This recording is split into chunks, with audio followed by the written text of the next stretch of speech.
We're also following the new developments. This is the case of the intelligence leaker Edward Snowden. While Attorney General Eric Holder, he now says that Snowden's request for temporary asylum in Russia is without merit. Another development. Snowden's father, meanwhile, defending his son's actions. In an interview on NBC's Today Show, he said Snowden's conscience is clear and he took aim at lawmakers and intelligence officials. I believe that my son, when he takes his final breath, whether it's today or 100 years from now, he will be comfortable with what he did because he did what he knew was right. He shared the truth with the American people. What we choose to do with it is up to us as a people.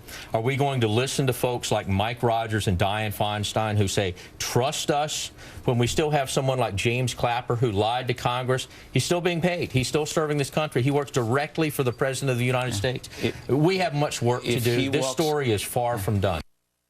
And Joe Johns is live with us from our D.C. bureau. Joe, let's talk about the comments by the Attorney General on Snowden's asylum request. He wrote that letter to Russian authorities challenging the request. Why does he say it's without merit, and what are the chances he'll be listened to? Yeah, you know, this is very tricky. It's about public relations. It's about optics between the United States and Russia, just a whole host of things.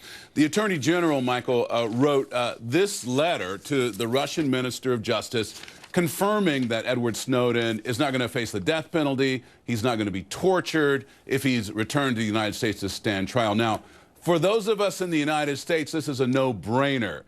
The U.S. Essentially has never suggested any of those things would happen. Snowden, of course, has, and the Attorney General himself felt it necessary to put all of this down on paper. The letter essentially states what we already know to be fact, that the charges against Snowden are not death penalty eligible at all, and of course that torture is illegal in the United States, and that if Snowden were returned to the United States, he'd be tried in a regular civilian federal court. The importance of this is that Snowden has applied for temporary asylum in Russia on grounds that he might be tortured, subject to the death penalty. Holder says the assurances he is now given in this letter essentially eliminate Snowden's claim that he should be treated essentially as a refugee. Michael? So, Joe, what do we know about the status of his asylum request? Are there any talks, back channels that are going on regarding this application?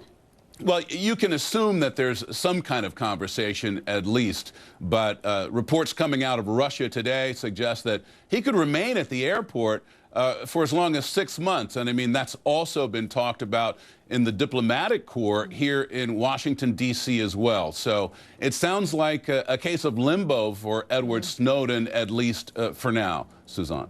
All right, Joe Johns, thank you very much. Appreciate it.